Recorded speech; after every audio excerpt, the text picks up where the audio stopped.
don't say anything you don't want recorded because of that. Oh, that's on. One of those is pass. I'm never going to forget. What track is it? Utility track is on. Okay, I'm not getting agriculture. Well, I haven't set it.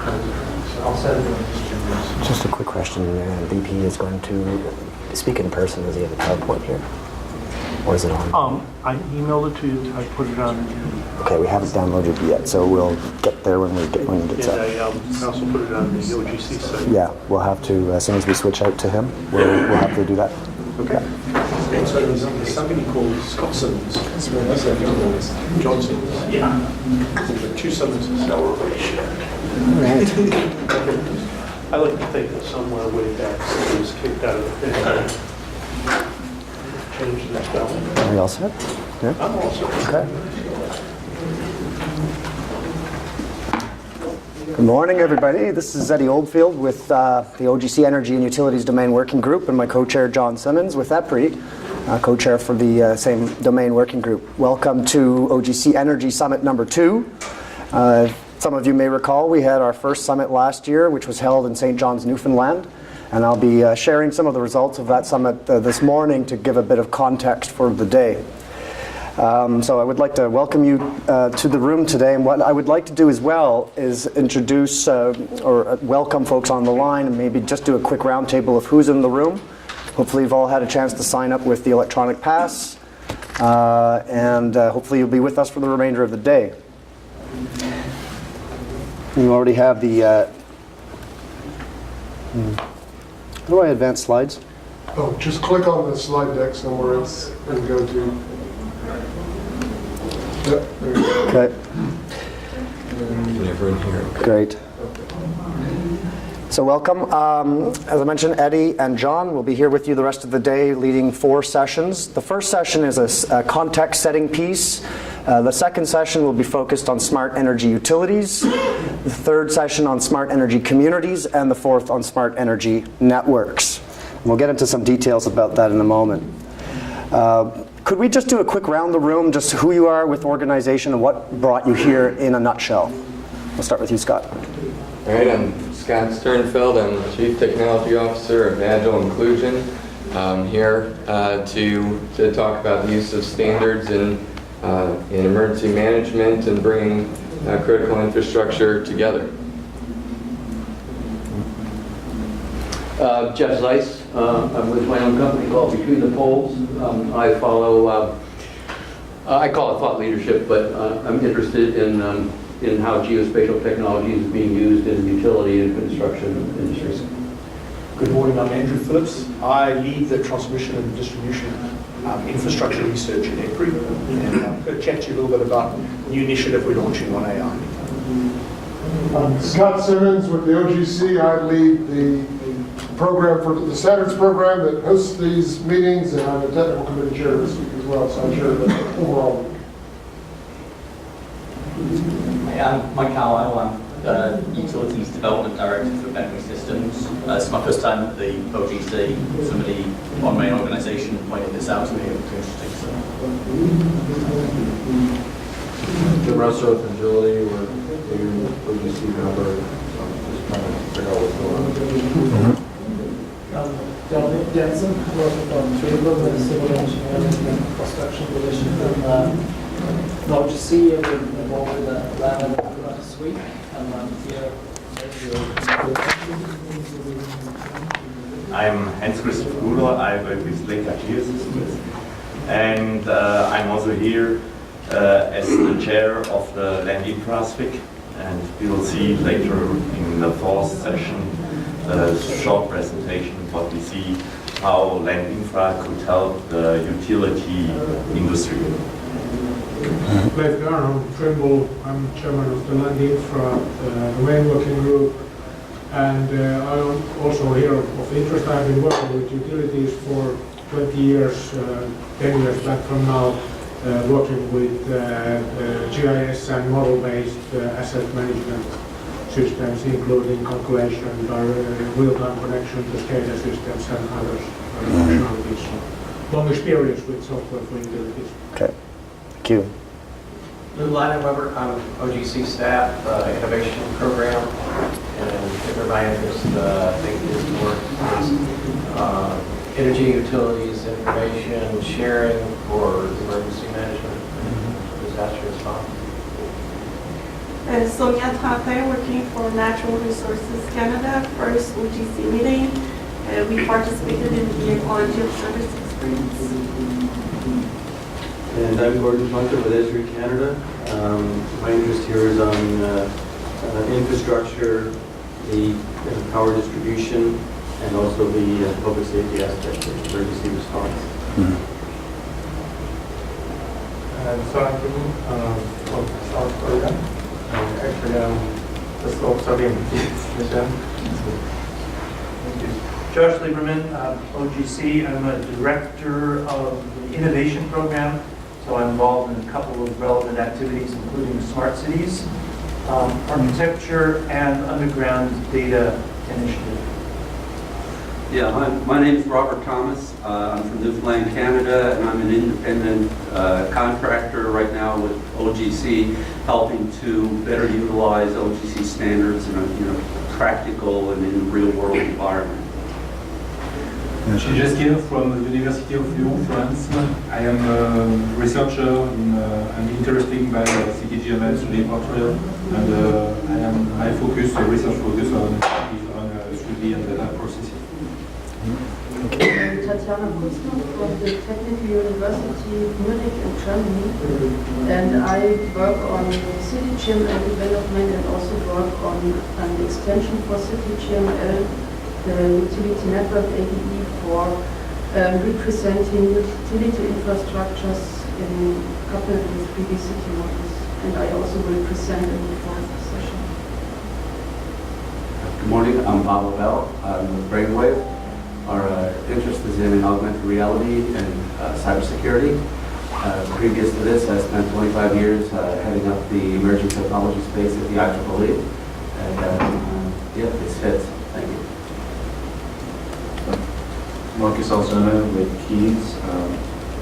Interested in this in terms of emergency and disaster management, as well as IoT and unmanned systems. I'm Sarah Saidi, University of Calgary, and my interest is IoT and sensor integrated how use that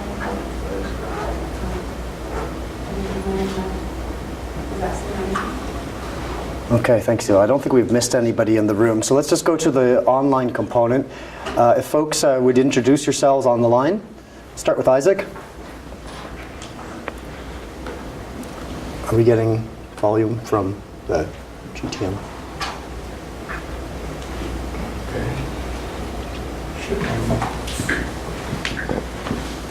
Isaac needs to unmute. Oh.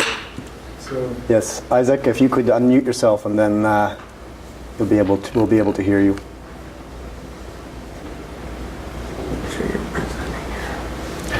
you want to try Jessica? Yeah, let's try Jessica. Good morning, everyone. Can you hear me? Yep, perfectly clear. Hello, it's Jessica Webster. I'm with the Chem Energy Division of Natural Resources Canada. I'm on maternity leave actually until May next year, but when I go back to work, I'll be working on a research project on energy end-use mapping for the housing and building stock. Thanks, Jessica. John Herring. Hi, it's John Herring. I'm with Oracle, and I've been with OGC since pretty much the beginning, and this is an interesting place for problems to show up. And for us to try to solve them. That's right. Yeah, that's the easy part. Getting them is the hard part. And who else do we have on the line? Sheila Tian. This is John Tisdale. I'm the chair of the Pipeline ML Standards Working Group. Thanks for joining, John. Did we miss anybody? Hey, Melissa Garrity here with EPRI. Great. On the WebEx? Okay. And if you're not speaking, would you mute yourself so we cut out the background noise for everybody? Excellent. All right, so let's continue. Let's go back to the PowerPoint there.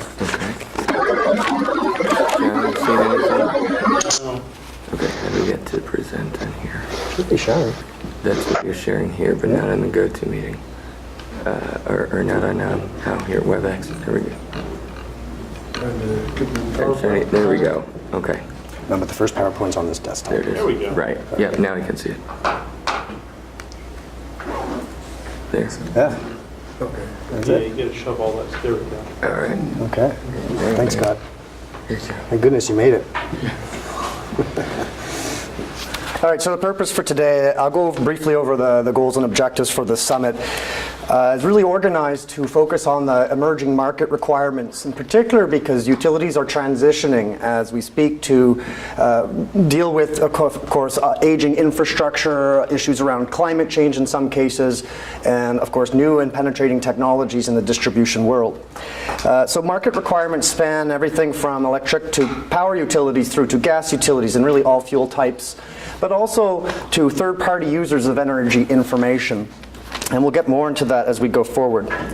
It brings together world-class experts, researchers, as you've seen in the room here today, folks that have been with OGC for a fair amount of time and will be contributing their perspectives throughout the day.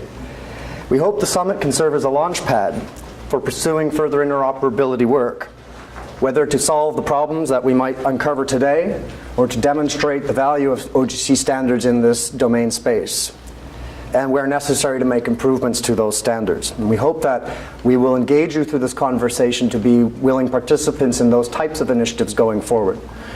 Part of the day is interactive, so we want you to engage. It's not all just one-way flow of information.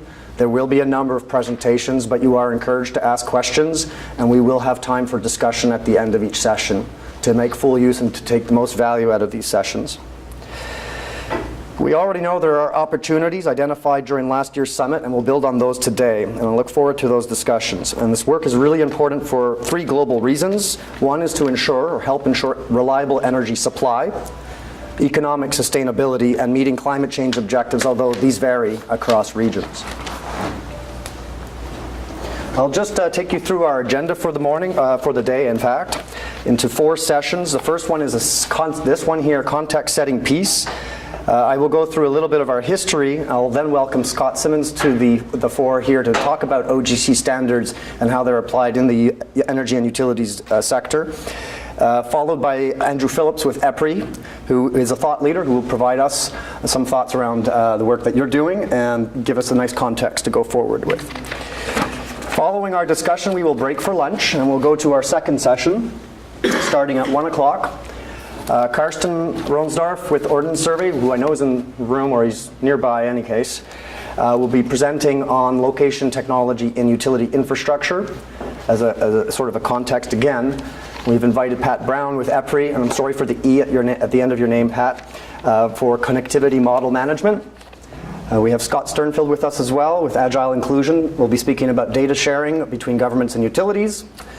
Margaret could not join us today, but she did speak to us at the last summit and presented some very valuable insights there.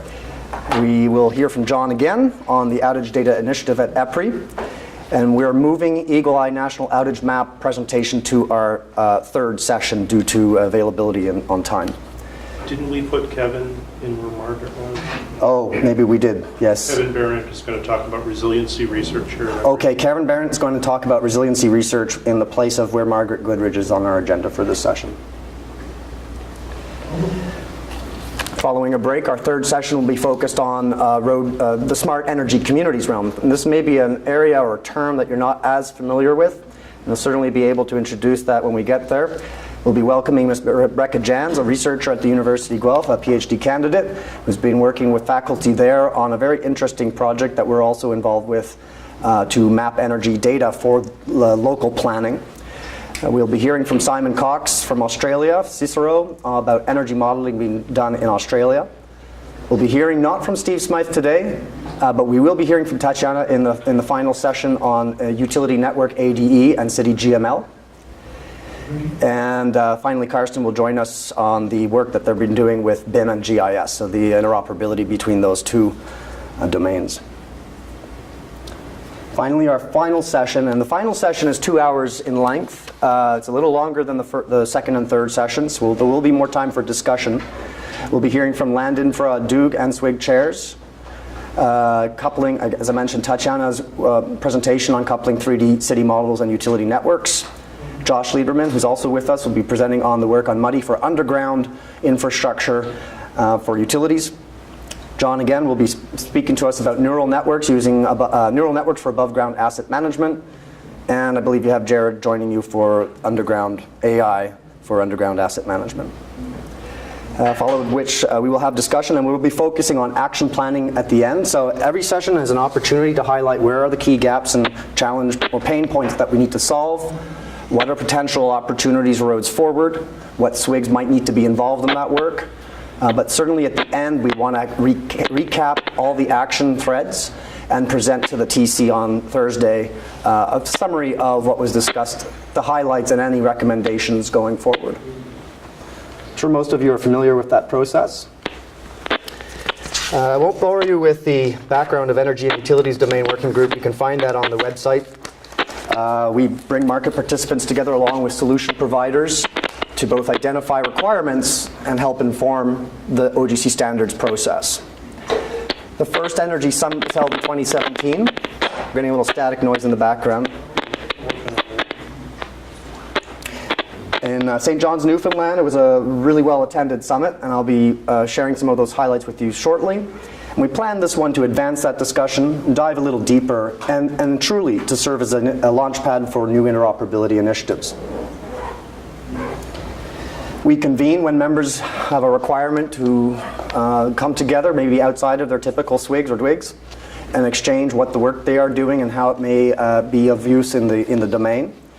They may advance documents for submission to TC or for publication on the OGC website. These could be best practice documents, profiles of implementation, and engineering reports. Of course, you're all involved already in advancing interoperability pilots and initiatives and testbed work.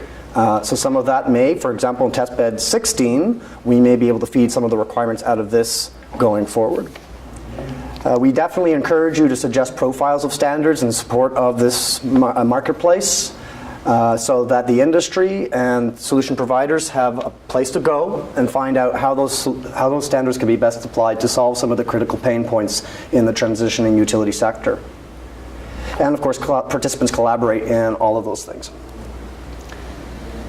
So without further ado, I'm going to speak about our previous summit.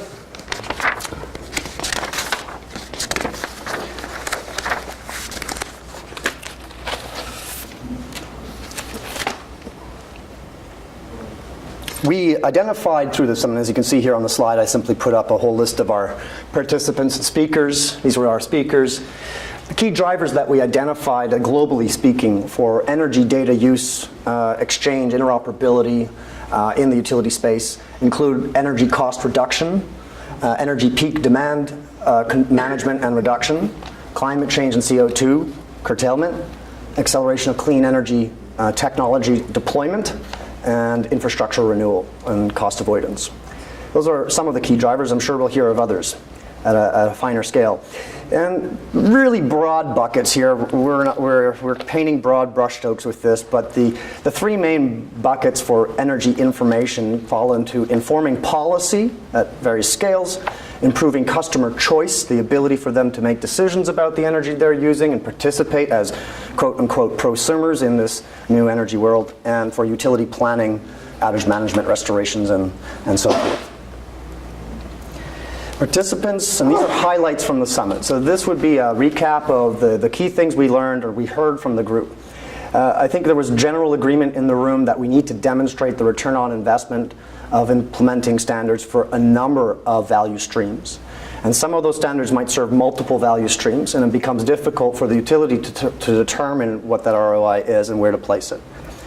We need to select scenarios which focus on achieving key requirements, those key pain points, and have the greatest impact across the most value streams. And we certainly have identified a number of scenarios. I'll get to that in a moment. We'd like to refine those selected scenarios for the purpose of interoperability pilots and projects, perhaps submit requirements to the next test bed. We'd like to launch, and so hopefully today we will have some discussion around this, an effort to test and develop these solutions, demonstrate them and document them for the community. And this will follow the interoperability program of OGC. And we'd like to also build trust. This is a critical thing I think you brought up last time. See, I still remember what you said last year. Glad you do. Building trust, I think, foundational to all of this in a risk-averse environment. What was suggested was that we do this in 2 phases. The first phase is to demonstrate technical solutions that can satisfy key utility pain points within their own ecosystem. And the second phase might be to support external party applications, where energy information might be exchanged with emergency management services or with third-party energy management application providers, community energy planners for that matter. And of course, develop best practices around that. And I think that the role for our energy and utilities going forward is really to focus on these aspects of what we are here to do, with your participation, of course. These are the scenarios that were identified during the summit, and I split them out into 2 sort of broad categories. One is focused very much on energy utilities, and the other one's more on the third-party consumer aspect. We noted one of the most important things for utilities that are transitioning is to have a very good distribution grid model and to manage data for that and bringing that into a GIS. So that's a network of their assets. We're going to hear a little bit more, I think, from Pat Brown a little bit later today on this topic, so I won't bore you. Capacity constraint analysis, network analysis, power generation capacity, and resource assessment are the types of things, the types of operations that a utility will undertake in order to assess where capacity constraints are, what infrastructure needs to be upgraded. Probabilistic forecasting using weather data, for example, the WXXM standard and IEC SIM. Improving SIM and DER for load balancing, and really focusing here more of a question of how can OGC standards improve interoperability between SIM, GIS, and for distributed energy resource management systems. Augmented reality for inspection and surveying. We're seeing more and more applications into the utility space, especially I was in the AR ad hoc meeting yesterday, saw some interesting presentations there. I've had the chance to check out some of those tools myself in the utility space. Integration of all fuels data. So we're not just talking about power supply here. And we have to have an all fuels approach in our DWIG. And it's increasingly important that we have a comprehensive picture of energy demand and use, production, as we transition to a more sustainable form of energy delivery. And oil and gas pipeline management, which a lot of work has already been done in OGC and oil spill response. And that may leave out a few key scenarios. I can't say that that's an exhaustive list, but those were, I think, really percolated out of our discussions.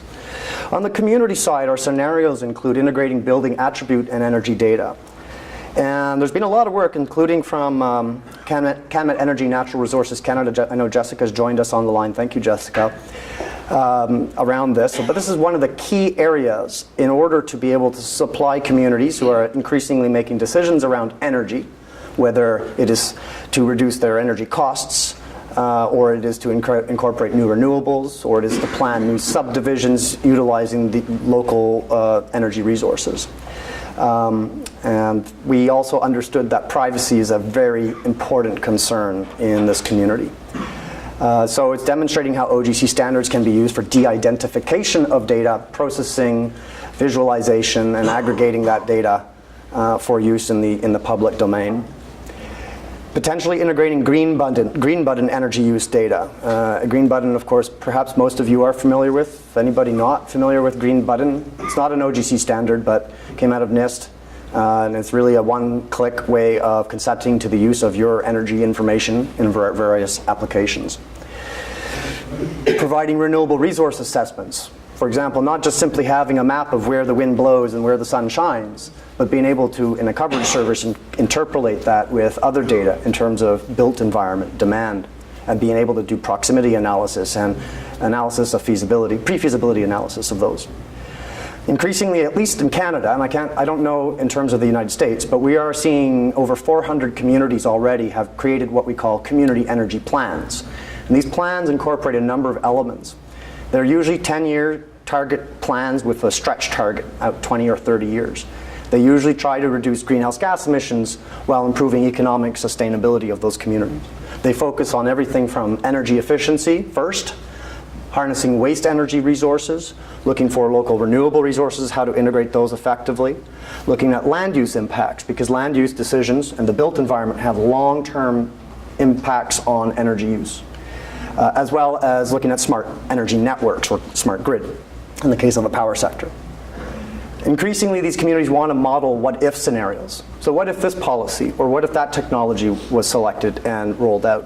What impact might that have from a cost perspective, from an energy, from an emissions perspective? Improving the accuracy of those models, and increasingly we're seeing smart cities incorporate all types of elements, not just simply energy data and building data, but demographic, behavioral data, sensor data, and so forth, and how to make best of use of that in creating those scenarios.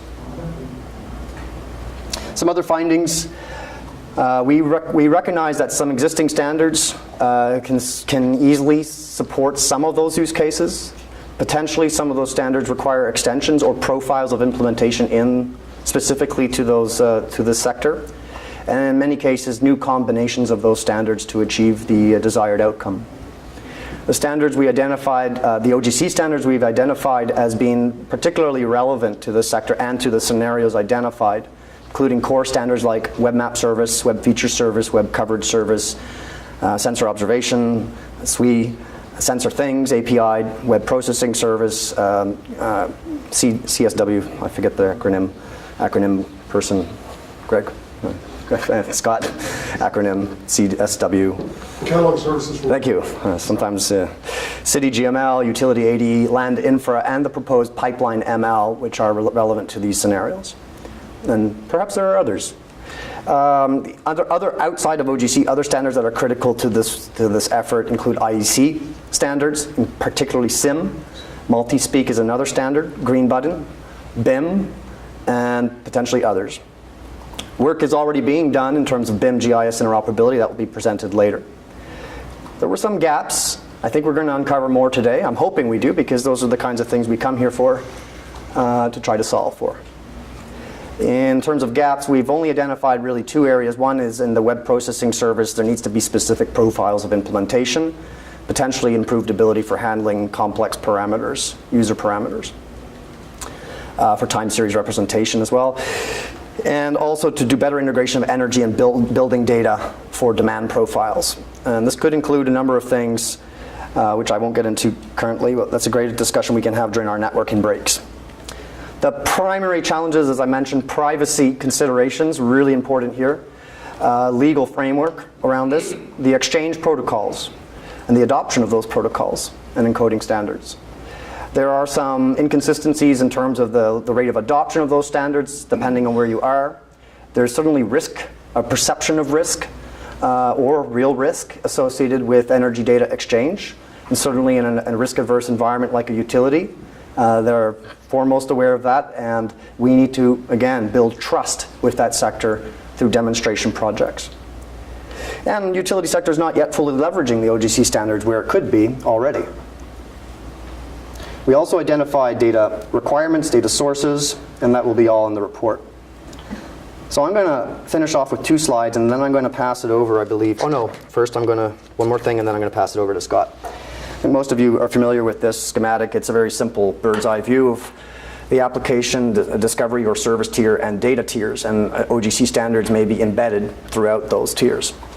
Simply. More complicated look at things. Don't expect to read this, but this chart, and I'll just flip it forward. It's a fairly long chart, and I'll explain what it is. Having looked at the potential scenarios across a number of sectors, from improving efficiency through to renewable resource integration and managing that to even mobility and transportation across a number of actor types. So utilities, municipalities increasingly making decisions around energy service providers, and let's say Joe Public. Those are the types of use case scenarios at a high level. Those are stacked on top of application, service, and data tiers and standards. So it's a preliminary look at our analysis of where the standards are best applied to support these types of use cases. It might support, if we were looking at doing interoperability pilots, to focus our efforts in those different areas where there's gaps. And there are gaps. And that's something I can share with you outside of the presentation today. Last year, when we had the first Energy Summit, we had the opportunity, my organization is Quest, we're a national body in Canada, and we were at the time conducting a project with funding from the Atlantic Canada Opportunities Agency and a variety of utilities and government stakeholders in Atlantic Canada. The focus and purpose of this project was to uncover best practices for energy data exchange and some of the challenges that come with that. The roadmap then spells out a time frame and the potential steps that Canada, or at least Atlantic Canada, might take to enable energy data exchange. It's a guide in terms of changing the way we collect, manage, and use and think about energy and greenhouse gas emissions data for all fuels. It provides a common vision, identifies the characteristics of a shared energy information system, and sets out the policy and program options for a government to consider. Such a system would collect data in a comprehensive manner and regularly report on an aggregated basis for community energy and emissions inventories, which are used in community energy plans across Canada. Roadmap suggests that governments carefully consider the balance between consumer privacy and the collection and analysis of useful information. And some of you were there and had input on that process as well. We've taken note, and the roadmap also references OGC standards, and those standards should be considered as part of this, developing this type of a system. Definitely put suggestions on standards, and that government should strive for consistent approach to definitions of standards. And it really boils down to this. The cross-section of measured, modeled, and simulated data could significantly improve the energy performance of municipal and utility or publicly owned, in many cases, buildings and infrastructure in both Canada and the United States and possibly globally. But it goes beyond that. And I've lost my place on my slides. Just a second. Yeah. Efficiency Canada's economic impact study showed that implementing the Pan-Canadian framework's energy efficiency actions would add around 118,000 jobs for an average full-time equivalent and increase GDP by 1% over the baseline forecast by 2030. Every dollar spent on energy efficiency would generate $7 in GDP, but these figures only represent the economic benefits of energy efficiency actions. And when we start looking at repurposing energy data, it can be used for not simply improving our energy performance of buildings, but incorporating renewables and new tech. And if you take all those things into consideration, it is assumed the GDP and job creation benefits from all those actions combined are much higher than through efficiency alone. And we're just speaking in Canadian dollars at the moment, right? So I don't think the same type of assessment has been done in the US. In part addressing this need, Canadian provincial and territorial ministers of energy and mines have regular meetings, and they resolve to improve energy data access, which ultimately is a ministerial directive to say, let's do this, but let's find the right way to do this. The federal government has recently explored the potential for a Canadian Energy Information System, or agency as it might be, and it was recommended as part of Quest's Energy Data Roadmap. House of Commons Standing Committee, which is our parliament, had a standing committee which produced a report on energy information, which we've provided testimony on, outlining the need for access to energy data in a timely, meaningful, and privacy-protected fashion. And the government has also launched an initiative called Generation Energy, produced a report called Pathways to 2050. We played a role in the consultation process for that, but they consult many, many Canadians, many different groups in that process. So I think next steps for us, certainly in terms of this summit, is helping to advance the standards. But we'd like to continue the conversation. So we can have regular DWIG meetings online, and we can attend the TC meetings. We're organizing a series of what we call Quest Talks across the country in Canada. We would welcome you to participate. It's an opportunity for you to meet those key stakeholder groups and have really fluid discussions between, for example, we sometimes will bring government and a regulator and a utility and various other energy stakeholders in the room to have those very important conversations around the challenges we face. And this coming year, I believe our theme is going to be data security technology, or data technology and security. And without further ado, I will invite Scott Are there, perhaps Scott, should I ask for questions or? None so far? Great. Over to you. We'll have to bring your PowerPoint up here. Which one is it? It's one of these. I think that's the one here, right? That's you. And I was thrilled to see that by the 4th session, John, your name is going to change spelling to Simmons with an O. And so I'll be sure to welcome you to the club, teach you the secret handshake. Oh wait, let me give you the mic. It'll be really fantastic. I may not need. I'm pretty loud. Okay. But I'm going to move this one away because I think it's a source of interference. So before I really dig into these slides, good Lord, I'll find a place for it somewhere. I wanted to endorse the work of the last Energy Summit. As Eddie presented, you saw some very well-documented and tangible outcomes from that work. And that summit that Eddie and John organized was very well attended at a relatively small meeting, a really superb summit. And in fact, at OGC, we frequently use that as the exemplar for how people should organize and run summits. And this one's been organized with that same degree of rigor. So really expect an excellent summit today. I have myself very high expectations from these folks. So what I wanted to do today was talk to you a little bit about where OGC is touching various things in the energy industry overall, not just utilities, but in the more broad perspective, and bring that to you in really 3 pieces. How we're doing things in the standards program, the innovation program, and through liaison agreements.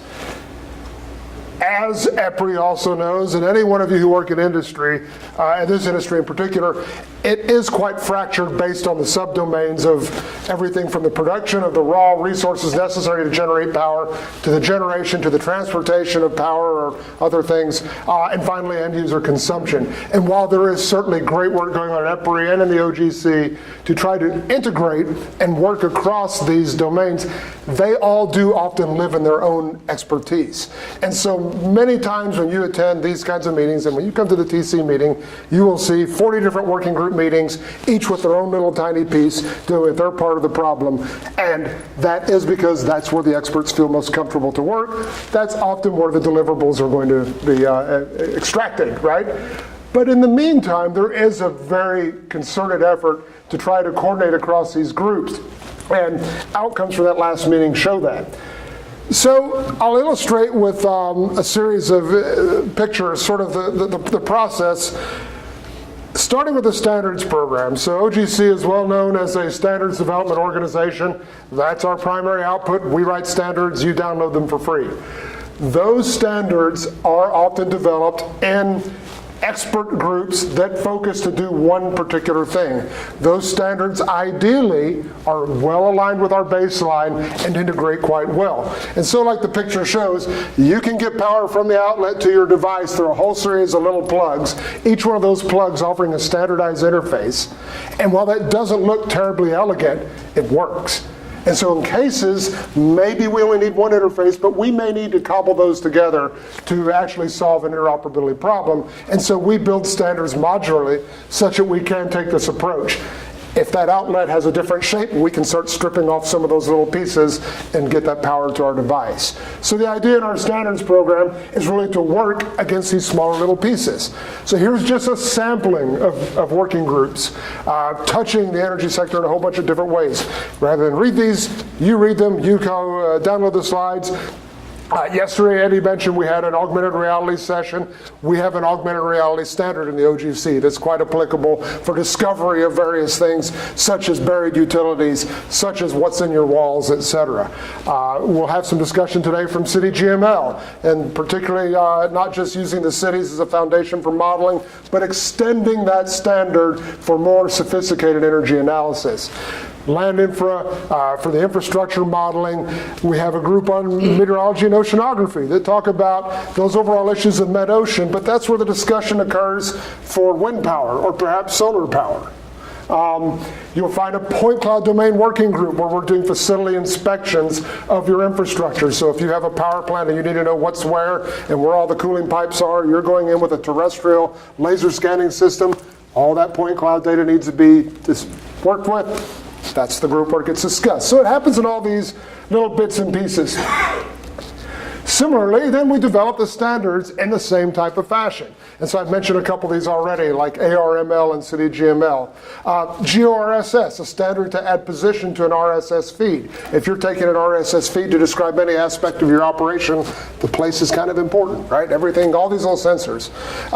Sarah in the back talked a little bit about sensor things as a standard. One where we have an IoT standard for sensors that includes all the locational aspects. Again, IoT is kind of worthless if you don't know where your sensors are. It's just simple stuff, right? And there's a whole number of other ones that you may not think of as having a direct tie to the energy and utilities industry, but it really does. So a great example is NetCDF, which is a scientific data description for multidimensional, typically gridded type data. The National Renewable Energies Lab out in Colorado uses NetCDF as the foundation for all of their analysis for global solar potential and wind potential. And so the NetCDF data store is directly accessed by their more proprietary models to extract that information. And these standards link quite nicely. So NetCDF can be presented back to the user through a 3D portrayal service. And so our little plugs all plug together. Well, that all works really nicely, but sometimes you can do things in a bit better way. And maybe you could have a more universal adapter, right? So we have an innovation program to test these standards, to test them, one, for their efficacy within their domains and their particular application, but also how portable are these standards across other domains. And if those of you that are in the Future Direction session this morning saw a presentation on a whole number of activities from our Testbed 14, where a number of standards or prototypical standards were all presented or tested and exercised. And there's quite a number of these operations in the innovation program that are very directly tied to energy and utilities. So we have a smart cities effort underway, the Smart Cities Interoperability Reference Architecture SCARA, which is continuing. There's been a hackathon. We've got a workshop that was just recently held in September on architecture. Josh will talk more about muddy with underground things. We have a Future Cities pilot being proposed and more work with the European Commission on the Espresso program. We recently wrapped up a disasters interoperability concept development study. Part of the issue with disaster response is, of course, restoration of power and other things that people need to survive. And so this disasters work assesses not just how do we plan for a disaster, but how do we respond and how do we bring our critical infrastructure back online. A pilot planned underway and some further disaster management efforts with the European Commission. You may not think of marine as being terribly important, but imagine where you drill most of the oil wells these days is in the shallow to deep offshore. And so we have an effort right now underway for the Marine Limits and Boundaries data model pilot, and that is to try to identify a way to standardize a description of marine cadastre, marine property, because all those lease holdings are tied, just like property, to the same things on shore. And so it's a really important part for the very, very upstream energy industry to understand that cadastre. Similarly, for offshore wind generation, again, with respect to who owns the footprint of those platforms, whether they're in or outside territorial waters, et cetera, all part of this pilot. And similar in marine spatial data infrastructure to look at the marine resources and how we model or how we manage those. Similarly, again, geophysics is very important for the extraction of our raw materials to generate power. You don't get electricity without natural gas or coal in an awful lot of places in this world. And so we have a borehole interoperability experiment underway to try to standardize the way boreholes are described for use and mineral exploration in many other places. Citizen science, how your citizens are capturing information, be that through their smart thermostat or their mobile device, and how that information is being fed back into central systems for processing. Citizen science being a more focused and directed effort to collect crowdsourced information. And interoperability experiments underway. We kicked it off at our last meeting in September and are planning a demo at our meeting in late February, early March in Singapore. And we had a really good discussion yesterday afternoon about moving forward with a type of pilot for augmented reality. There's been quite a bit of a discussion of this over the last year, and really extending augmented reality work that we've already done at OGC that was much more tailored to bespoke devices and very heavy clients, and moving that towards a web environment, because until AR gets to the web, it's really hard for an awful lot of us normal folks to get to use it. And so we had all of our plugs, we plugged all of our stuff in, but we still need a source of power. And so a lot of that comes to us from liaison agreements we put in place throughout our community. So I've just listed a few that are quite tangible to this topic.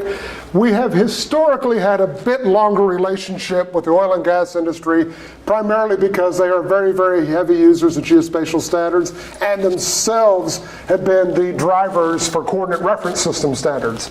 You need to know where your oil wells really are, really precisely, because you don't need ships running into platforms. So the IOGP develops a coordinate reference system database that the rest of the world uses. And you can see we have liaisons through ISO's various technical committees around the built environment, smart cities, Internet of Things, including geomatics as well. Work with the Standards Leadership Council, which is a coordinating body for a number of different oil and gas and upstream to midstream energy development standards bodies. And then lastly, with Building Smart International, we have a number of people in the room today who are members of both OGC and Building Smart International, where we're doing a lot of our joint work on assessing how do we describe the built environment and how do we transfer knowledge from that planning and geospatial and modeling side of things into the very, very detailed building descriptions that those folks handle through their industry foundation classes. So, if you want to get more, learn a little bit about electricity or resistance, on the OGC website I provided a few links. Just opengeospatial.org is a great place to start. For various groups and committees, you can go through the exhaustive list. Each has a fairly good description and contact points for the respective chairs of those groups, list of our standards, best practices. And under our innovation program, OGC website has some pull-down menus. Pull down through that program and there's all sorts of lists of past and present initiatives. We recently completed our 100th innovation program initiative. So that's more than 100 different ways of experimenting with interoperability. Just so that that's, until last year, that was literally unique in the standards community. Most standards organizations don't really get a chance to manage the testing of their own work. And we have done that uniquely for years and years. Recently, a couple of other standards organizations thought, hey, that's a pretty good idea. They're picking up it as well. But it's been quite successful for us. So I wanted to give you that kind of overview. Many of the things I just glossed over, you're going to hear much more detail from others today, so I don't want to steal anyone's thunder.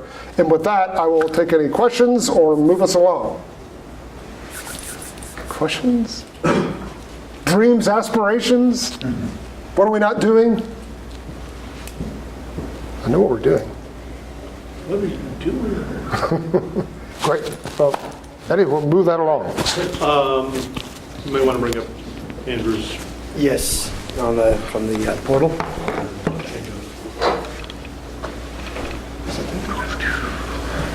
Scott, I might need your afraid you. Appreciate it. It's all there. Not sure where the go-to portal is. Well, good morning, everyone. While they're getting this presentation up, first, let me welcome you to EPRI. I mean, you know, this is EPRI facility. We really are excited that you're here and you're using our facilities. It's wonderful. And as we start, you know, one of the most important things for us at EPRI is safety. So we normally start with a little bit of a safety brief. And I'm going to just talk about two quick things. One is our exits and where we actually should be meeting if we have an alarm that sounds. So there are 2 points. If you came in the front door, we can head out the back there to the left, out, and in the parking lot there's a little sign that says assembly point. And there'll be a bunch of people standing around that sign. So you should go there. And if that side is blocked, actually come out this exit here, turn left, you'll hit a wall, turn right, and you'll go outside and there'll be an assembly point right there. So focus on safety. I would say in this room, the biggest problem we've got, apart from the presentations, getting them up, is trip hazards. All right, and so just watch for trip hazards, your bags, try and keep them out of the way, but then while you're walking, just think about that a little bit. Anyway, so I'll introduce myself. There you go. I'm the Vice President of Transmission and Distribution Infrastructure. I have the team that does all the R&D on the assets. So, and operating the assets and planning the assets. So underground overhead substations, but also the planners that are planning the power system models, the operators that are operating in the control room, all the research that feeds into that. I do. We have staff in my area, about 150 people, maybe $60 million worth of R&D. So it gives you a feeling of what we do. So anyway, I just click, right? Yeah. There we go.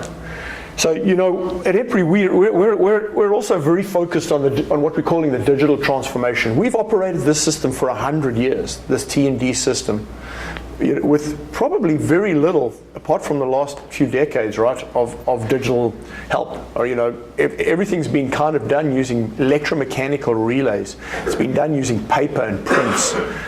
It hasn't, while technology is changing so much. And there are three driving things we see coming to us now. There's a lot of other digital stuff that we do, but there are three big drivers. Is what we're calling smart maintenance, where we see asset health and understanding in a more real-time way the performance of our assets, be it our large power transformers, be it the operation of our circuit breakers in transmission and distribution. Having a better understanding with that in a real-time way. And that allows us to, number one, increase reliability. Okay, so that's going to be the first thing, because we can identify assets that are going to be high risk before they fail. Also reduce cost by extending life, by being able to say, instead of saying, it's 40 years old, let's just take it out of service, saying, well, what is actually the condition of it? Can we monitor it continuously? Can we maybe get 50 years? So that would be another thing. And of course, improve safety. So we see that as a big driver. One of the foundational things that that is going to be required for T&D is, of course, communications. If our assets are so distributed, large utilities have thousands of substations, tens of thousands of miles of lines with thousands and maybe millions of structures, right, being distributed all over the place. And so what's coming to us now is communication. If you look at the new 5G IoT type things, if you look at LoRa, if you look at all these communication stuff together with fiber, it's coming to us that we are going to be able to communicate to almost any point on the grid and be able to get back useful and actionable information. So communication's coming to us. But we are going to be absolutely overwhelmed. We're going to be overwhelmed with this data. We're already overwhelmed with the data, right? Whether it's from UAVs or whether it's from transformers, monitors that we're putting on the system, and we're not going to be able to do it with the resources that we've got. The subject matter experts at utilities are aging, right? They're kind of like me a little, and in the next 10 years, we're going to have an enormous amount of retirements. And those subject matter experts learn to look at things and say it's good and it's bad. We're not going to be able to do that, with all these data points coming in. We're going to have to use artificial intelligence. We're going to have to support this new generation of workers with things like augmented reality, all right, with virtual reality training and those type of things. So those are three things that are coming to us. I had this most wonderful opportunity to lead earlier this year the strategy around what EPRI is going to be doing and what should EPRI's role be in AI specifically. And it was quite fantastic for me because I'm a high voltage engineer. I've spent like 20 years doing high voltage stuff, and then the next 5 years, I don't know what I've been doing, but and so I had to lead these people, what should EPRI's strategy be on AI? And I think it actually helped that I don't really know that much about AI, right? Because if you come from the outside, you're not constrained in what you should thinking what the role should be. So I led this cross-functional team from all the sectors: nuclear generation, transmission, distribution, and the end-use customer, as well as our internal IT team, our legal team, our finance team, to try and understand what we should do. And we realize that why is AI coming to us now? I think you probably know this better than everybody else, but I'll say when I talk to some T&D engineers, I explain this to them. This probably you know. The first big reason is my son, all right? My son who sits on Fortnite. Everybody know Fortnite? Anybody have kids play on Fortnite? Yeah. Anybody here play on Fortnite? I see the hand at the back, right? Okay. So the computing power that gaming requires has made the cost of gaming the cost of processing power get cheaper and cheaper as it becomes more and more ubiquitous. Okay, so because there's a market to make faster processors now because billions of people are using it. So computing power has really got there. AI chips are now being developed specifically for AI. The face recognition in the Apple iPhone X, right, is a chip that they do dedicated just to that to make it faster. So that's one thing. The other thing in the T&D space is the access to data. Up until now, we didn't have a lot of data, actually. But today, we are collecting an enormous amount of data that we don't know what to do with. From synchrophaser units, from DGA monitors on transformers, from UAVs that are flying our lines. We are collecting so much data. And we now have this data, and we've got the processing power. Now we need the tools and techniques, such as AI, to process it. And AI is becoming, in our mind, more democratized. Previously, you had to be a subject matter expert, you had to be a mathematician, you had to really know how to do a neural network, right? Now, you can go and download TensorFlow from Google's website, and with reasonable competency, you could create your own AI, right? And actually be solving things, and we've done that. Okay, so those three things coming together for the utility industry is going to make AI a significant trend for us. AI is a challenging thing, right? There are many parts to AI, all right, that we should think about. There's cognitive learning, there's deep, machine learning, there's machine learning. So it's pretty challenging to understand all of those pieces. But if we just think about it in two different ways, there are two ways for us to kind of come up with what we can use AI for. First, we can start looking at what data is available. We can then kind of understand what the patterns are and then say, oh, here's what we can do with it, right? That's one way we could do it, and EPRI could be part of that process. But the other way is actually to start with the idea and say, what could we physically do? What are the problems we want to solve? Could AI help us? And then go backwards and say, let's go and get the data. What data can we get? How do we process that data, and how do we get it? So we've got to be thinking about it from both sides. We can't be just thinking about it from one side to come up with the use cases, what we can actually do with AI. I'm going to jump a little bit across the slide, but I'm going to kind of give you just 4 examples in T&D space. We're getting data from things, right? You can think of the IoT. You could think, for me, you think about DGA monitors, dissolved gas analysis monitors. You could think about circuit breaker recloser information. And that's one type of data we get. It's time series often. It's pretty structured. It's sitting in our power historians, usually at our utilities. That's one type of data that we've got to worry about. We're also getting increasing amount of unstructured data.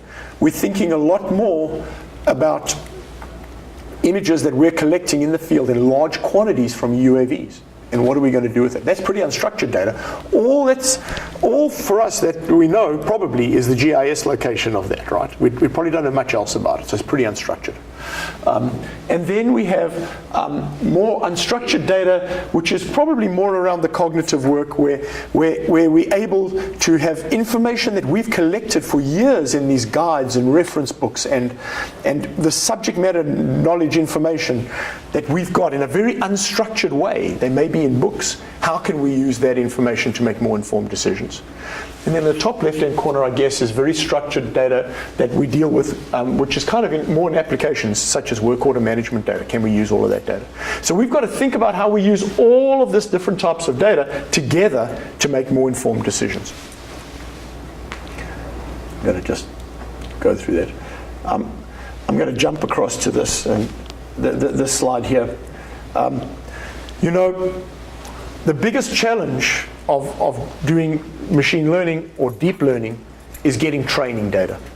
All right, getting well-curated training data. And if you look at where the biggest effort is when you go and look at all these surveys, the biggest challenge, the biggest amount of effort is getting really good training data together and curating it well.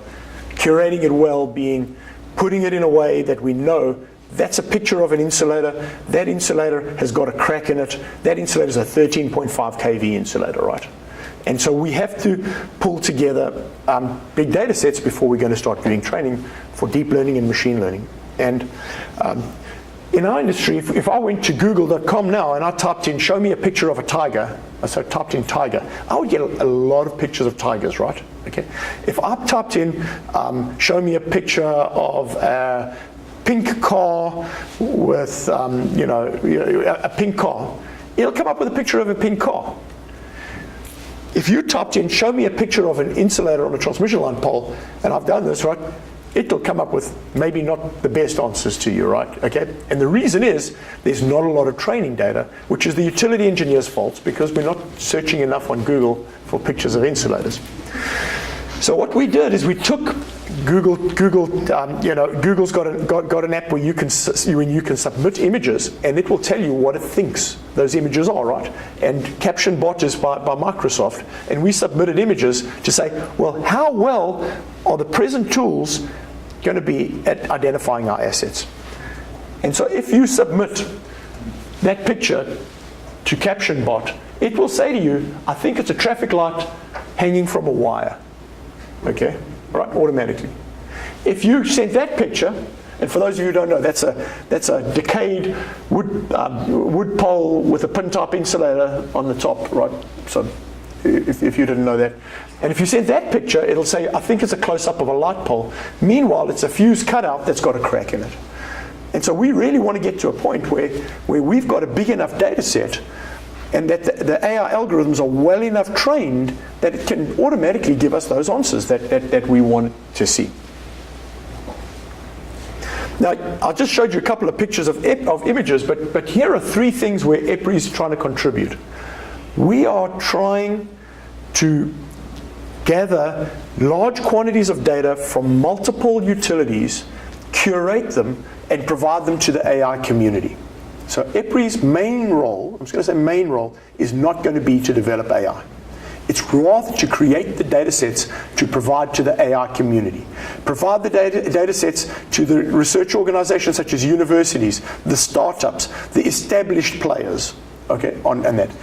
But getting that data together is hard. Utilities don't have the time. Utilities actually don't have enough data. We have so few failures, for example, on the transmission system, that individual utilities don't have enough data to train many failure algorithms. But collectively, we do. We've got 100 transmission utilities in the United States, right? If we all put our data together, maybe we'll get enough data. So EPRI's been doing a bunch of work.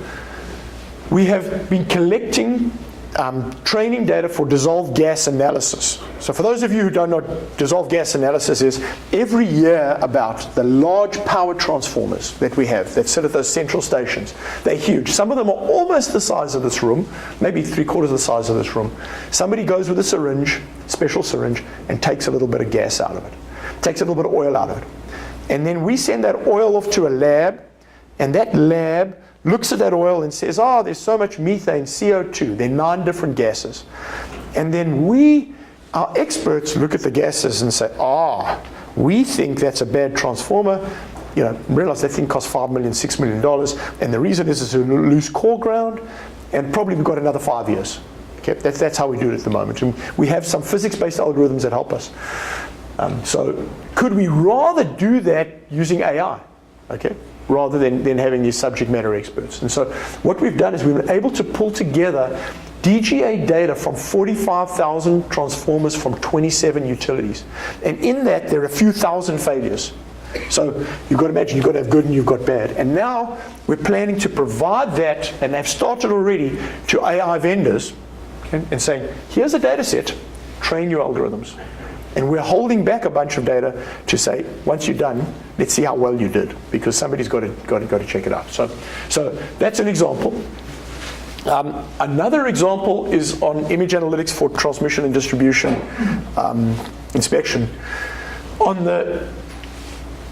transmissions, we've been flying a lot of UAVs recently. And usually the way that people inspect is they see something, they collect a lot of images, a lot. But they really just worry about what they see. They see, on the screen, and they say, I saw this, and that's what gets reported back, maybe one image. Also, we are flying UAVs, and we've got a big UAV program of about 6 projects going on, but we're flying UAVs longer distances, further distances, beyond visual line of sight. And so we're getting more and more and more images. And so we've gone to our members and collected thousands of images. And then we've got our technical team, because we've got a team of subject matter experts, about 12 of them that do overhead transmission lines, and they have gone to each image and assigned it what is in that image.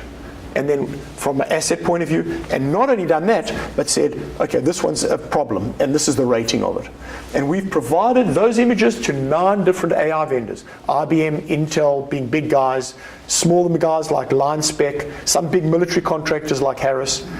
And they've developed AI algorithms, and we've just finished running them through an evaluation process to see how well they can, using the thousands of images we provided, how well did they do with 500 images at the end. And I think the thing that we learned is we need to curate the images better, and we need more images. And so we're going back to our members and collecting more images.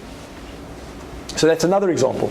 And then the final example that I'll talk about is EPRI for years has written these reference books on how you do most things. So there are 15 of them for transmission alone, and there's like the red book. It's 1,200 pages. We took 25 of the world's experts for 5 years to write that. All right, to, you know, what is corona from an overhead line? How do you design for it? It's a 20-page book. You know, 20 pages to design small things, but 1,200 pages each of them about. Chapter 4 in the red book is probably the best chapter if you want to read one. So we also have made these field guides with images where utilities on an app can go in the field, says, oh, I see that, what's that problem, right? So we've done that. Can we take all of that and put it into something with cognitive learning where our new staff that really are learning, they've just got up to speed, we're hiring more of them, more people are retiring, more people are coming, can ask a question. Like, how do I design a line for corona? And it would go to all of the relative places and bring the information together. And so those are examples of 3 projects where we're pulling it together. But we're doing the same thing in nuclear. We're doing the same thing in planning. We're doing the same thing in generation. Those are very similar types of projects that have coming to us. This is just, so the question is, why should I talk to GIS people about it, right? Okay, you know, what is important. You could imagine, and this is a distribution image analytics project we've got, that we could be collecting images from lots of places, right? We could go to Google Street View, strip images, UAS we've got. We could crowdsource images. We could create some type of Uber, TaskRabbit thing where people could go and take pictures for us and bring them back. Or we could come up with images as a service where we could go to someone like UPS and say, put a camera on the top of your truck, take a picture of each utility pole as you go past, and bring it back to us. Okay, we could do that, and we could use AI to assess the condition. But the key in all of that is GIS, right? And that's what you're about. And there are many different places that it has to come from, and there are many different ways that it has to. Whether it's a transmission line structure, whether it's a distribution structure, whether it's a substation, those things are all vital to us. I'm going to jump past that because I said that already. Here's just an example of what those vendors could find. We had 25 different conditions on the transmission line data set that we put together. We tried to limit it to 25 just to see how well they could do. The vendors were pretty good at finding things like that is a chipped insulator. Somebody's actually shot it with a gun. I don't know why people do that, but they do it. Beautiful things to shoot. But they shot it. And it turns out that 88% confidence that, and we use Matthew's correlation coefficient for confidence if anyone's interested how we come up with it. But we found that finding shot insulators or cracked insulators, the AI was pretty effective taking UAV data. We found finding wood pole cavities, and this is a woodpecker hole. They love to make holes in our wood poles, unfortunately. Not that successful. There was probably a 50% confidence. Like you may as well toss a coin to say when there's a wood pole whether it could find it. And a lot of that turned out to be about lighting. And in the end, when we went and looked at the images it couldn't find, and the experts looked and said the lighting conditions make it so hard, so therefore you need so much more training data. So that just gives you a little example about how we did it. When we think of all of these data sets for AI, we can't think about them alone. I can't think just about have a look at these images, right? I should be thinking about have a look at those images. What was the loading of that line? What was the weather that line saw? All right. What are the extreme events that line saw? And could I bring all of that together and use AI to make a more informed decision? Kind of like a human does. The lineman that goes out and looks at a structure and looks at things, he's not just looking at what he sees right there. He probably has walked that line for 20 years. He probably maybe even constructed it. Okay, he knows the last 3 storms. He knows that we had an overloading event. He knows that we had a galloping event. So all of those things need to be somehow brought together. And of course, the focus of it, or right at the crux, is what you guys do. So I'm going to quickly just go back to EPRI's strategy. I think it's really 3 things, or 4 things maybe. But it all comes down to one thing. We think that EPRI's, for the electric power industry, we can be the bridge to the AI community. We can be the bridge in the following ways. We can make the AI community aware of the use cases and the problems that we need solved. Because the AI community is not aware of those, right? Maybe they go and speak to one utility and they meet with one engineer and he's got his one opinion, all right? But can we as an industry make them more informed about what they are? Also, can we help the AI community with the physics? AI is so much better if you understand how things are made, manufactured, aged, degrade. Could we inform them of that? So that's one part of our role. The other part of our role is to make utilities aware, our membership aware, of what are the AI solutions that are available, but also what is the performance of those solutions. Also explain a little bit of what AI is so that the poor high voltage engineer can understand that. And then finally, for us, which is a major part of it, is collecting and curating this large amount of data to provide in an anonymous way. That's the right word. It's not the right word. To a sanitized way to the AI community to develop their algorithms. We don't really want to be developing algorithms.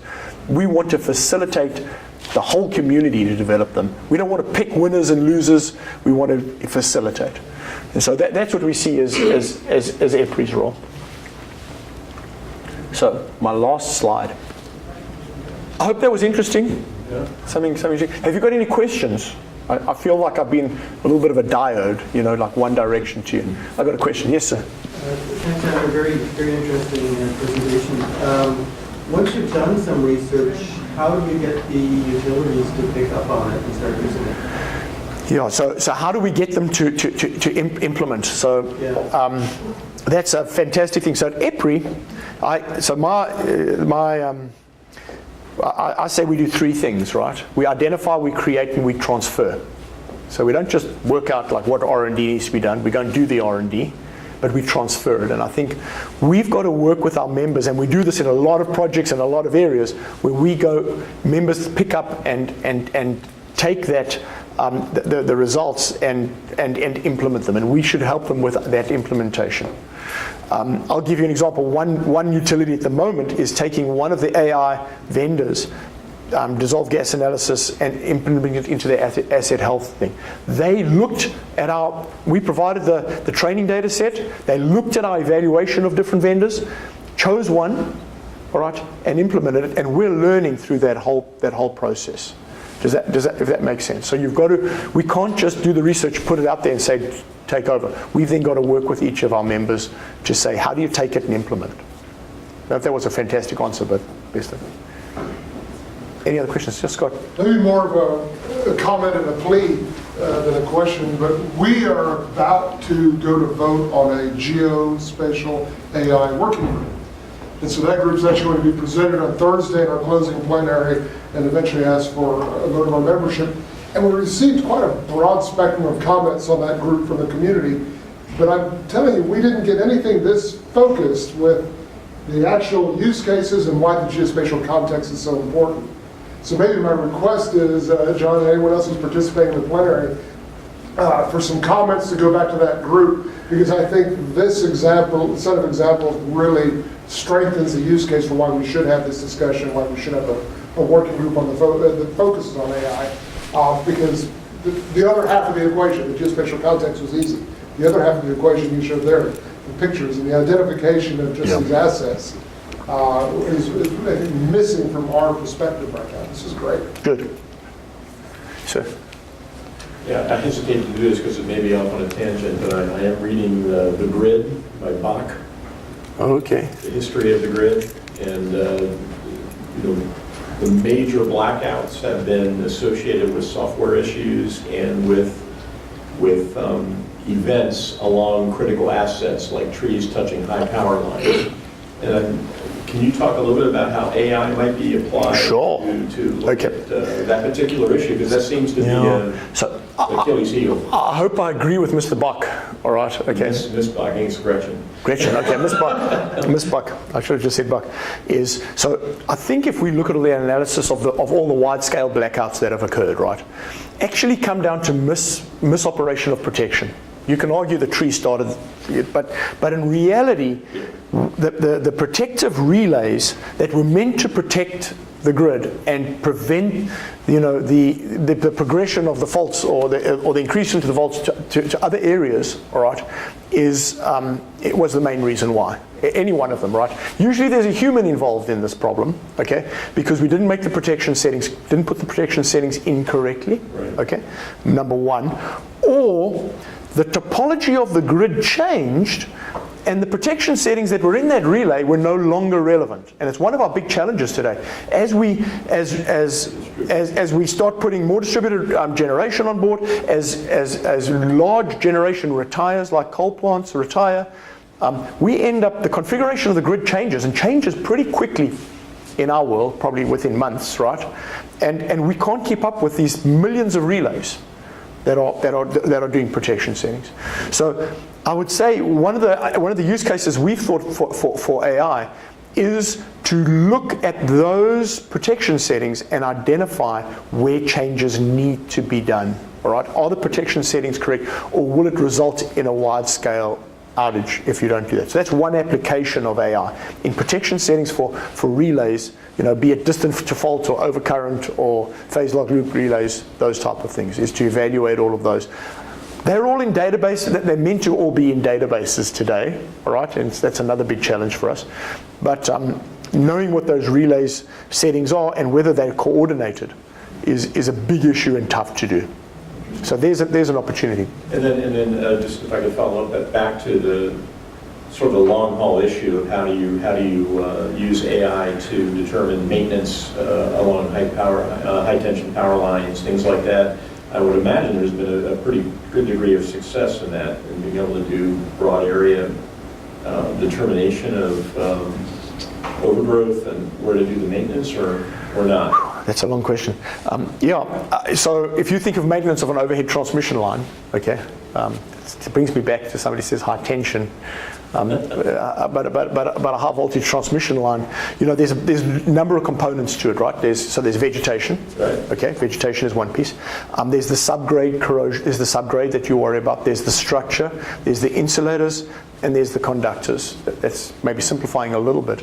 I will tell you today how do we do vegetation is done basically on an inspection basis, visual inspection basis, right? Maybe some people are only now we're going into LiDAR, okay? Right. And you guys are probably in the middle of that, right? Using LiDAR to work out where things are. The rest of it is really visual inspection today, okay? And EPRI, the work we're doing, okay, so one is you looking at the visual inspection using AI. We're also bringing in and creating maps based on soil resistivity, wetting, the type of family make model of the foundations, right, to say where the highest risk areas are, to try and focus your inspections in those areas, right? You want to go to the swamp, you don't want to go to the dry place. And so AI has a role in creating the prioritization of it. Then there's a bunch of new sensors that are being developed that can be deployed in the field, okay, to do it, plus the new inspection technologies like UAVs and beyond line of sight. So I would say the potential is huge, but I wouldn't say we've had success. It sounded like you were too successful. You know, it's like utilities are not using it as a broad scale thing today. We are just doing individual penetrations into those pieces. Thank you. Yes, sir. You know, one of the interesting things about AI, I believe, is that a lot of the software was actually developed in an academic environment, and a lot of the software is actually open source. Right? And open source loves open standards. Right? So that's kind of good news. And whether you're talking about Google or any of those guys, they're often using open source tools for that kind of thing. And as you correctly identified, the big issue is the training data. Now, Google doesn't share its training data. There are some open sets of training data can be used for land use, for example, and have been for land use identification. In other words, somebody ground truthing, walking on a plot of land, saying, yeah, this is wheat, or this is a tree, and it's this high, and all this kind of stuff. So I think the interesting question is, what's EPRI's role in developing these you said that that's one of the things you're focusing on. And the second part is, so are these going to be open training data sets that are going to be kind of crowdsourced curating? And what is the role of OGC standards for these training data sets? Okay, so I'll defer to somebody else on the OGC, if you don't mind that. So what is EPRI's role?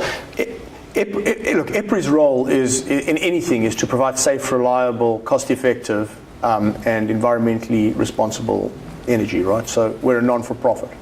We believe our role is to create these data sets from our members, right, the utility members, curate them with subject matter experts, all right? We can't just go and get anybody to curate it and therefore have a high standard of curation. Call it the EPRI stamp of curation, right? And then provide it to the AI community with the request and the knowledge, all right, that if we're going to provide it to you as a training source, you need to be able for us to evaluate whatever you come up with. You know, that's going to be the kind of the... So it's kind of an open environment. It's an open environment we want to evaluate you. Right. All right, okay. Right. So we feel like that's our role. We've had quite a bit of success already with some... So, the back. Yeah, it's Josh Lieberman. So it'd be interesting to distinguish. First of all, there's a great confusion as far as OGC standards for data used in machine learning, because they both use the term feature in a different way. Okay. But an important distinction, I think, to make is between the training data, which is observations, and the training part, which is the labels, the part that says, and this is what we think of this data in order to train the model. And so I think distinguishing those and looking at possible standardization for each of them is a useful approach to take. Yeah, that's OGC, I think I've learned something. That was actually very insightful. Any other questions? Well, I'm about to say we made it a Zener diode, right? Backwards and forwards. So I appreciate having the conversation. I really enjoy that. I'm an electrical engineer, so my jokes are pretty weak. All right. So thank you. Thank you for your time, Trouble.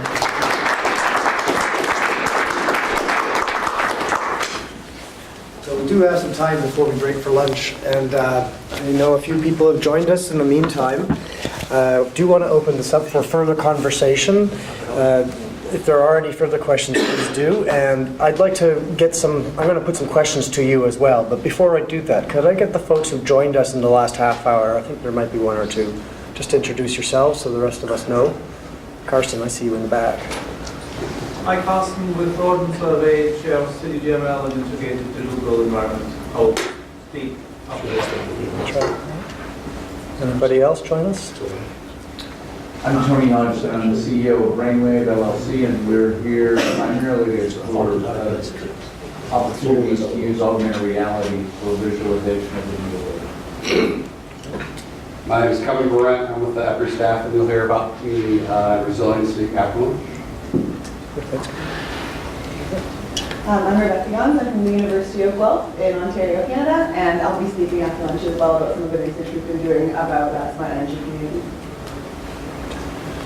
Missed anybody? Great. Thanks for all joining us. So, as I mentioned earlier today, the goal and objective of the summit is to have a fruitful discussion today, and where are those opportunities where OGC standards can play a role. I certainly think AI is one of those. And perhaps in your respective SWIGs, I know a few of the SWIG chairs are here, you might consider the role of your particular standard set that you're working on and how we might interface with artificial intelligence or data for training AI. And any thoughts on that particular topic, further to what was just discussed? Well, I think somebody brought up a good point that for curating the data, we need to have common labels, and that's an obvious role for the Common Information Model, which provides us a semantic model of everything, so that when you look at a relay, it's a relay, and we define things with the same semantics. Some of the other things is that a couple other touch points are things like the point cloud work that OGC does, as far as the scanning of transmission right of ways, etc. And then there's some other semantic type standards. I forgot which part of the alphabet stew that is, but they popped up in my mind when Andrew was speaking. So I think there's very similar to the slide you made with the utility, where the utility touch points are. We probably ought to spend a little time and figure out where the AI touch points are for everything. Yeah, it could be a working white paper too. Yeah. One of the really interesting discussions in the Geo AI work to date in OGC has been that, in some respects, the locational aspects of your observations and what you're trying to ascertain is the fixed thing. That's the variable you can fix. And so when doing AI, if you've got some type of constant in your analysis that you can pass through the entire steps, at least you kind of know what that bit is, and it gives you the first piece of assigning confidence to the rest of your analysis. And so if we're much more standardized in how we describe observations and their position and their relationship to other aspects of what we're inspecting or looking at, the remainder of that analysis might be able to benefit from that constant that is context, that is position. Sure, over here, and then Josh. Sure. This is my first OGC meeting. I'm Scott Sternfeld, as also a former EPRI employee, and one thing that I wanted to identify is the role of EPRI as the technology accelerator, and see the two different communities. The examples that Andrew gave about collecting data across several utilities and thousands of millions of data points, being a test bed for some of the standards. And instead of having to go reach out to 3,000 utilities, the EPRI works across the utilities doing collaborative research, and so everybody participates in the research, and everybody gets the output and the benefits. So working collaboratively, we take some of the standards, apply it, some of the specific use cases, work that they've done, and be able to help provide an extra, much larger test bed instead of data points for the OGC community. Makes a lot of sense. Thank you, Josh. Yeah, so I wanted to present another use case. So certainly Scott is exactly right that the geospatial framework is the part that can increase confidence in other results of AI analysis. But there are a lot of cases, particularly for underground infrastructure, where the location is the target of machine learning, particularly using things like GPR and other EM analysis to find out where the damn stuff is. And so OGC looks at location in a number of different ways, but two of them are absolute location. What are the coordinates, X, Y, and Z? The other is, though, topological relationships. And both of those are targets of various machine learning techniques. So it's great to keep those in mind. Not only evidence of location of utilities that were not well surveyed by using these techniques, and the particularly valuable is a combination of evidence. So GPR evidence, above ground inverts, the odd excavation that gives you another sort of point, and being able to bring that together, but then to say, which is machine learning is really bad at, is so how well do I know that? And that's what OGC tries to do a lot, is, what are the constraints and metrics on this location that I got from somewhere? Another thing that I'll talk about this afternoon in terms of muddy is the interrelationships, not only in one network, but something that has really been kind of surprising to us is the crucial role, increasing role of energy in every other utility. We talked with water providers about their needs for infrastructure. And they said, oh, yeah, and by the way, all those valves and sensors are relying on the electrical grid to operate. And we don't know what the effect of outages and perturbations, even the known interrelationships and the unknown ones, meaning this power line goes near the sensors that are telling us what's going on, or this, the neat thing that happened in Massachusetts was the sensor not being on the right pipe, and nobody had documented that relationship, and blew out 18,000 homes in Andover, Massachusetts. So the absolute location and the interrelationships in space are great targets for machine learning and also for standardization. So we know what the where means there. Sorry, that wasn't really a question. But some really great comments there and understanding, I think, the role of location information in assisting AI to be better at what it's intended to do. And I can see that applying within some of the standards of OGC as well, whether it's city GML. I think there's definitely work that might work relate here, land infra, pipeline ML, and others. So wherever there's a utility network that can be represented by the standards that exist today, there is an interface for the position, the behavior, and all the data points associated with the assets in that network. And an AI can function a lot better once you've brought that data together in a consistent model. And certainly utilities are struggling with having better grid models, and we're going to hear about that from Pat later. So that's another foundational piece, I think, to enable AI as well as utility planning and all the rest. Yes, go ahead. Yeah, I have another question. This is just sort of, there's something like 1,000 rural electric co-ops and 2,000 municipalities, and they each have their own, there's American Public Power, there's NRECA, they have their own CRN network. What's the relationship between those guys and EPRI? Are they members of EPRI? Do they support EPRI? Oh, that's a good question. It's more of a question for lunch, but so EPRI has in its membership investor-owned utilities, public power, all of those different pieces. Most of those small utilities in that don't join EPRI, right? Rather, they join the NRECA, the National Rural Electric Cooperative Association, which has its own research arm. Does some nice small research. We coordinate with them and tell them what we're doing. Oh, okay. And give them access through that. Some of them actually are members of EPRI, the very big co-ops. Okay. Do you know what I mean? But they don't have the resources to participate financially or people-wise. But we work with NRECA. The APPA, is more like our EEI. Is more an EEI. So EEI does the investor-owned utilities.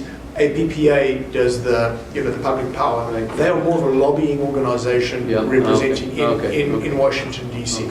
So they're different. We're a non-for-profit and a 501c3, which may mean to you we're not allowed to do lobbying. We're not allowed to have an opinion. Pretty tough for me. But While APPA and EEI are there already lobbying, representing the electric power industry in legislative decisions. So you really are talking about 3,000 utilities. I mean, they don't all belong to They don't all belong to Jeopardy. But you do have rural co-ops, and you do have public municipals. You do have. Now, they sometimes work with us in the Pat Brown's project. One of the utilities we're working with is Great River Energy, and they're a co-op of co-ops, and so we are, the specifics are being done at 2 of their co-ops. Okay. We're looking at how they maintain their distribution network and not maintain it from an electrical. There are lots of examples. Like TVA, when you do work for TVA, you're doing it for all of their co-ops. Does that make sense? All right. So it's because I found some of those co-ops being really innovative, and there's so many of them that a few, and you find some of them were doing things that some of the investor-owned hadn't even thought about, like 10 or 15 years ago. The implications of distributed energy and things like that. The co-op I came from was like that. We were doing stuff that's now just being done by the big investor-owned utilities. Right. Okay. I'd like to pick up on one of the ideas, and that is the interoperability between AI, using the EPRI data sets that you're using for training for the purpose of perhaps testing some of the OGC interfaces. And that could maybe be one of the areas that we focus on for an interoperability project. Just kind of great brush strokes here, but I think that would be that was an idea that was brought up, and I think, thanks for sharing that. Are there any folks on the line that had any questions or comments you'd like to share with us?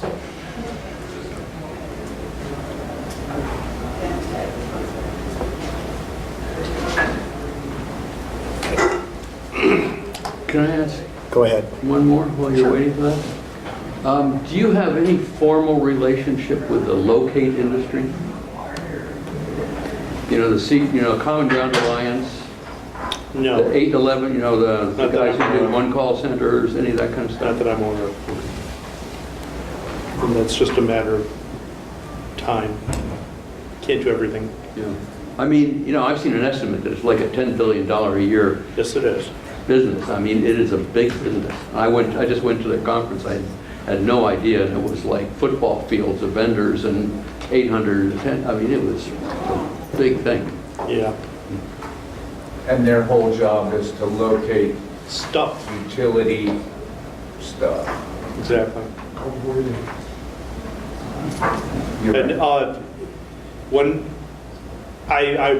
part of my work is locating utility assets using AI, and when I did my survey to find out how much it costs, it was anywhere from, you could get it done for $12 a pole but you're using Bubba and Billy Bob to do it, but more typically it was between $15 and $22 a pole. So if you got 4 million poles, you're talking about a lot of money just to find out where your poles are and what's on it. Like a pole inventory, just a standard pole inventory. Standard pole inventory. It's expensive. Mm-hmm. When you go under, did you do any pricing for finding things underground? I haven't. Maybe Jared has. My colleague is more on the underground stuff than I am. So we could ask him this afternoon. Because I came across a really interesting, I was at a Bentley conference here in infrastructure, and Alabama DOT was there talking about an interchange project in Birmingham. I mean, it was really impressive. But one of the really interesting things is they went and created a 3D model of everything underground before they did any design, which is not the way highways are designed. You usually design the highways, then just before you go and start putting the shovel in the ground, you ask the utilities to come out and tell you where the utilities are. Then you move them, right? Then you build the highway, and 2 days later the utility comes out and digs a trench across. I'll just tell you that there's a reason why Alabama that specifically is doing it, because something happened. Yeah. Usually, and I'm not getting it. The interesting thing is they quantified, they said we saved $10 million in this. So they put this 3D model together, they made it available to all the contractors who bid on the project before the project started, which certainly reduced the risk for the contractors. The interesting thing is they didn't say exactly how much money they spent in trying to put this 3D model together. I've seen ROI studies from a number of universities which show huge returns on investments or whatever, but it doesn't really sort of meant much to anybody yet. Yeah. But they... I've quoted your numbers and reports, but... Oh, yeah. I mean, it's $21, for every dollar invested, or 16 euros for every euro invested. But on this one, all I heard from the Alabama DOT was they'd spent millions on it. But if they spent $3 million on it and they'd saved $10 million, then that's still a pretty good ROI. And so, but I would be interested in whether anybody's put a... certainly you can go to it. It's really hard because what they're trying to do there is avoid unplanned outages, right? Yeah. Okay, based on what happened before. Yeah. And so how do you... The value of lost load is, for which we call vol, is very hard to assess. Yeah. So if they didn't put that model and they dug into a 230 kV line, okay, all right, yeah, and it prevented one of their customers, which turned out to be a motor manufacturing plant, being off for 2 days. Right. But if you avoid that cost, how do you pick? Very hard to know what's really going to happen. The cost of avoided load. So there's estimate from Common Ground Alliance in the U.S. and also in the U.K. that the average cost of hitting something is $4,000, but $4,000. That's just the direct cost. In other words, what you have to do the value of lost load, for example, for transmission assets. If there's a transmission cable going underneath there, is very different to that. The University of Birmingham, UK, did some research on several of these things, and they said that the actual, which means indirect plus social cost of hitting something, was 30 times the direct cost, right? So if it's $4,000 to hit something, it's 30 times that for the traffic disruption, cost of law, legal, all this sort of stuff. Now that was the UK. I don't think that's probably transferable, but I haven't seen anything comparable in the US. And again, I used a lot of your numbers, but I have a report on the economic impact of bad GIS data, and I did publish that 2013 or something. Yeah, the estimate I came up with, taking that UK stuff together with the 4,000, kind of the Common Ground Alliance was a, $50 billion a year drag on the U.S. economy. I think that is a gross underestimate. But, you need better data to be able to, at least that's founded on some real data, So we are coming to a close of the first session in the 4-session summit.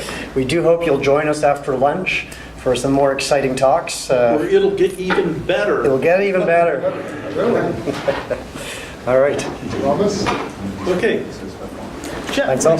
Yeah, John, good to see you too. Looking forward Does everyone know where lunch is? Does everyone know where lunch is? I don't. Well, we could do a Pied Piper, but it's basically down this hallway until you hit a wall.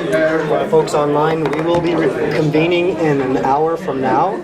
You're welcome to stay on the feed. We're going to leave the feed running, but I will be stopping the recording and the presentations for the hour of lunch. Everybody, just for those that have got free lunch tickets today, it's actually in the cafeteria, so not where it was yesterday.